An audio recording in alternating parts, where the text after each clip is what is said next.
జీతాలు సరిగ్గా వస్తాయి కాబట్టి పేషెంట్లు ఇబ్బంది పడకుండా ఉంటారని చెప్పి నేను భావిస్తూ ఉన్నాను. ఇంకా ఆ తర్వాత అక్కడి నుండి వచ్చి మేము ఏమైంది భయ్, నాకు గొంతు నచ్చలేదా మీకు? బంజాయవా కాసేపు? వేడిగా ఉందన్నా? బంజాయబా?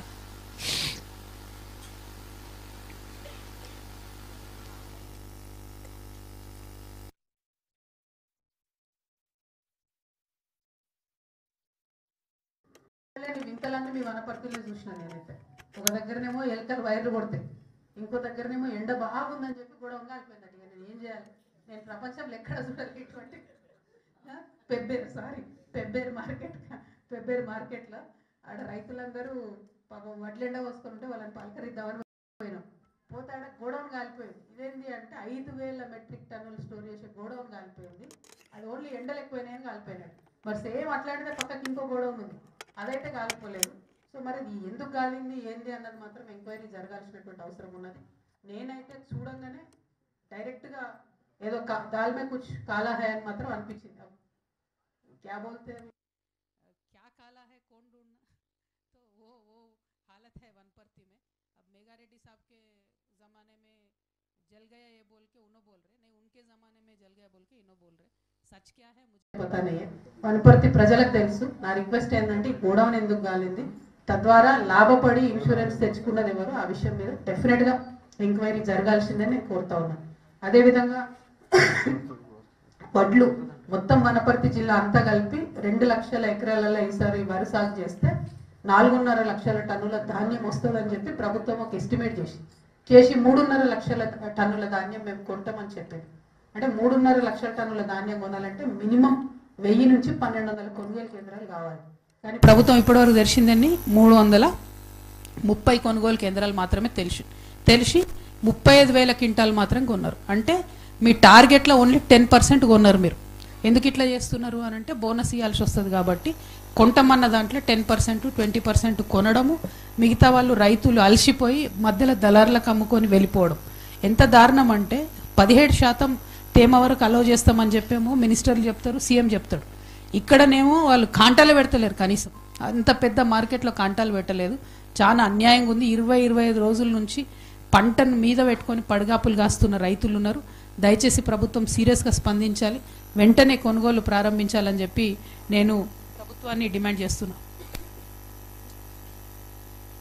పాతపల్లికి వచ్చినాం. నెక్స్ట్ అక్కడి నుంచి పెబ్బేరు మార్కెట్ చూసి పాత 50 డబుల్ బెడ్రూమ్ కోసం కట్టించిండ్రు, కానీ ఇంతవరకు వాటిలోకి ఫినిష్ చేస్తలేరు. కాంట్రాక్టర్ ప్రాబ్లం అని చెప్తున్నారు. గమ్మత్ ఏంటంటే ఆ కాంట్రాక్టర్ పోయి ఆ డబుల్ బెడ్రూమ్ ఎవరికైతే 50 మందికి వచ్చిందో వాళ్ళందరినీ కూర్చోబెట్టి ఒక్కొక్క బెనిఫిషియరీ దగ్గర 85,000 రూపాయలు తీసుకోవడం జరిగింది. అది అందరు చెప్తున్నారు. కాంట్రాక్టర్ ఉల్టా పైసలు ఎందుకు తీసుకున్నాడు ఇప్పటివరకు అర్థమైతే లేదు. ఎందుకంటే ఆల్రెడీ ఆయన గవర్నమెంట్ నుంచి రావాలి పైసలు, కాంట్రాక్టర్ పైసలు తీసుకున్నాడు. మరి ఆ కాంట్రాక్టర్ ఎవరు, అది తీసుకున్నది ఎవరు? సరే తీసుకున్నాడు, కట్టాలి కదా కనీసం అని చెప్పి ప్రజలు అడుగుతున్నారు. కాబట్టి దీని మీద వెంటనే అధికారులు దృష్టి పెట్టాలి, కలెక్టర్ గారు దృష్టి పెట్టాలి. పాతపల్లి డబుల్ బెడ్రూమ్ విషయాన్ని నేను కూడా పర్సనల్గా కలెక్టర్ గారికి లెటర్ రాయడం జరుగుతుంది. అక్కడ ఉన్న ఆడబిడ్డల గోస చాలా దారుణంగా ఉన్నది. మొత్తం పెబ్బేరులో ఒక 4-5 డివిజన్స్లో ఈ పాతపల్లి గ్రామంలో కనీసం మంచినీళ్ళు కూడా లేనటువంటి పరిస్థితి ఉన్నది. కాబట్టి అధికారులు తక్షణమే దృష్టి పెట్టాలని చెప్పి నేను రిక్వెస్ట్ చేస్తా ఉన్నాను. ఆ తర్వాత పెబ్బేరుల బీసీ కాలనీకి వచ్చినాం. అక్కడ అన్ని సమస్యలు 6 గ్యారెంటీల చుట్టే తిరుగుతున్నాయి. ఎవరికి సిలిండర్లు వస్తలేవు, ఎవరికి కూడా ఫ్రీ కరెంట్ వస్తలేదు, ఎవరికి కూడా ఏవైతే 6 గ్యారెంటీలో చెప్పిన 2,500 వస్తలేవు, తులం బంగారం వస్తలేదు. ఇట్లా ప్రతి ఒక్కరు కూడా ఆ కాలనీ విషయాలు చెప్తూ వచ్చింది. ఇక ఇన్ఫ్రాస్ట్రక్చర్ రోడ్ల విషయం అయితే మళ్ళీ వేద్దామా రిపేర్ చేద్దామా అన్న విషయం కనీసం పట్టించుకుంటలేరు. కాబట్టి అధికారులు, మున్సిపల్ అధికారులు కొంత శ్రద్ధ పెట్టాలని చెప్పి నేను కోరుతా ఉన్నాను. పెబ్బేరులో రోడ్ వైండింగ్ అవుతుంది. రోడ్ వైండింగ్లో ఇండ్లు పోతున్నాయి. పెబ్బేరు మున్సిపాలిటీలో కొంత కాస్ట్లీ ల్యాండ్స్ ఉన్నాయి. ఆ ల్యాండ్ పోతే ఊరవతల ఎక్కడ 4-5 మీటర్ల దూరం మీకు చిన్న ప్లాట్ ఇస్తామని చెప్తున్నారు. వాల్యూ ఎంత ఉందో అంత దయచేసి ఇవ్వాలని చెప్పి నేను ప్రభుత్వాన్ని డిమాండ్ చేస్తున్నాను. అందులో మళ్ళీ 2 సైడ్లు రోడ్ వైండింగ్లో 50-20 ఇళ్ళు పోయినాయి. కానీ ఒక్క సైడు కొట్టేసి మొత్తం రోడ్ వేసి ఇంతవరకు ₹1 కాంపన్సేషన్ ఇవ్వలేదు. మరి పెబ్బేరు ప్రజలు మంచిగా ఉండి అభివృద్ధికి సహకరించారు. దాన్ని అడ్వాంటేజ్ తీసుకోవద్దు. ప్రభుత్వాలు తక్షణమే వాళ్ళకి మంచి వాల్యూతో డబ్బులు ఇవ్వాలని చెప్పి నేను డిమాండ్ చేస్తా ఉన్నాను. ఆ తర్వాత పెబ్బేరు సంత, పెబ్బేరు కానీ అంతకుముందు మేము పాలమూరు సంతలు అనుకునేది, చాలా ఫేమస్, చాలా పాపులర్. 5-6 రాష్ట్రాల ప్రజలు అక్కడికి వస్తారు. ఈ పెబ్బేరు సంతలో మరి వేణుగోపాల స్వామి వారి గుడి మాన్యాలు మొత్తం ఆ సంత అంతా కూడా 32 ఎకరాలు ఉన్నాయి. ఇప్పుడు ఆ 32 ఎకరాలు కూడా మన పాత మంత్రి గారు నిరంజన్ రెడ్డి గారి మనుషులు మొత్తానికి మొత్తం కబ్జా పెట్టుకొని ఆ సంత భూమి అంతా కూడా అమ్ముకోవాలని చూస్తున్నారని అక్కడ స్థానికులు చెప్పడం జరిగింది. మరి అది ఎంతవరకు వాస్తవం అనేటటువంటిది మరి ఇప్పుడున్నటువంటి ప్రభుత్వం ఆలోచన చేస్తుందా, ప్రజలు ఆలోచన చేసుకుంటారో చూడాలి.